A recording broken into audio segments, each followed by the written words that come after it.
45 years old man come to the office because he has done a follow-up after a recent colonoscopy. 6 weeks ago, the patient was hospitalized due to the left lower quadrant abdominal pain. CT of scan of the abdomen revealed the focal thickening of the sigmoid wall. These symptoms resolved with the treatment, and the patient underwent an outpatient colonoscopy a week ago, which revealed sigmoid colon findings that shows in this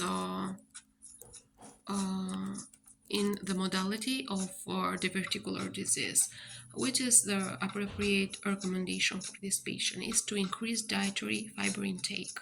The diverticular disease, we have diverticulitis, diverticulosis, diverticular bleeding, and diverticulitis. Diverticulosis is increased intraluminal pressure causing herniation through points of weakness, vasorectal penetration, and diverticular bleeding, injury to exposed vasa recta.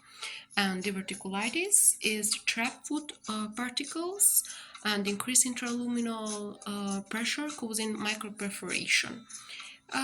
Symptoms, we have diverticulosis known symptoms, diverticular bleeding, painless hematochezia, and diverticulitis, we have left lower quadrant pain, nausea, vomiting, and fever.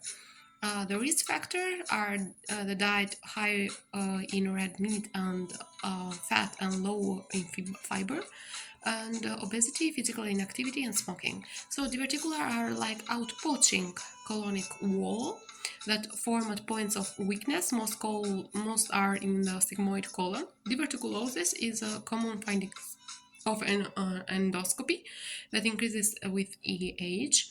Although diverticulosis is usually asymptomatic, potential complications include diverticular bleeding or diverticulitis. So acute diverticulitis due to the inflammation associated with microperforation of diverticulum. It presents with left lower quadrant pain, nausea, vomiting, and fever. In CT findings, which include the focal thickness of the colon wall and pericolonic fat standing, diverticular are not always seen. Initial management includes antibiotics like ciprofloxacin plus metronidazole and bowel arrest. So, because colonic malignancy may mimic the presentation and CT findings seen in diverticulitis, follow-up diverticulitis typically 4 to 8 weeks later is often recommended to rule out malignancy and to evaluate the extent of diverticulosis.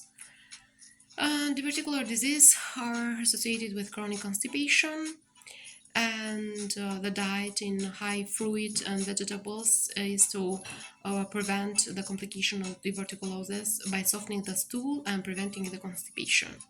So physical activity is correlated, it helps, and factors that are associated with increased risk include heavy meat consumption, obesity, and smoking.